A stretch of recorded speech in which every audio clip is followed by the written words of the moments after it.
Sa katahimikan ng gabi, kasabay ng pagpatak ng ulan, naririnig ko ang pabulong na awit ng mga alaala, mga pangako't pagmamahal na tila naglaho kasabay ng agos ng oras. Ang bawat patak may dalang lungkot, tila ba mga luhang bumabalik sa akin. Ipinapaalala ang mga sandaling sana'y hindi ko sinayang. Sa mga oras na ito, natutunan kong ang ulan ay hindi lang pagbuhos mula sa kalangitan, kundi simbolo ng mga damdaming hindi mailabas. Mga pagkakamali, pangarap, at pag-asang muling mabuo ang pira-pirasong puso na minsang umasa at nagmahal.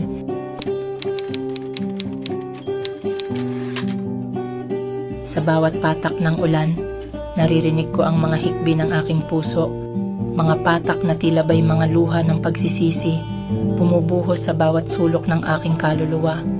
Sa bawat patak, nararamdaman ko ang bigat ng mga pagkakamali, mga pagkakamaling nagdulot ng lamat sa ating pagmamahalan.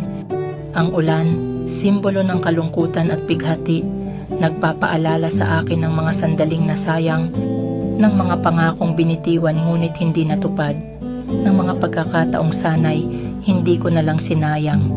Ngunit sa kabila ng lahat ng ito, mahal, handa akong magsakripisyo, handa akong magparaya para sa kaligayahan mo, para sa ngiti sa iyong mga labi.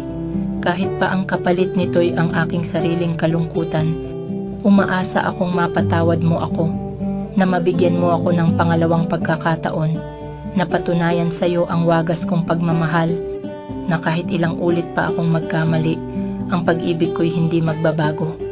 Kaya kong tiisin ang bawat patak ng ulan, ang bawat patak ng kalungkutan, para lang mapuno ng kaligayahan ng iyong mundo, para lang makita kang masaya, kahit pa ako'y nagdurusa.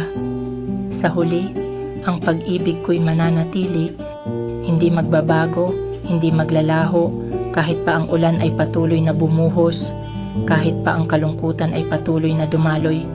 Mahal, sa bawat patak ng ulan, nariyan ang aking pangako, na ang pag-ibig ko'y hindi magbabago, na ang kaligayahan mo'y aking isusulong, kahit pa ang kapalit nito'y ang aking sariling kalungkutan.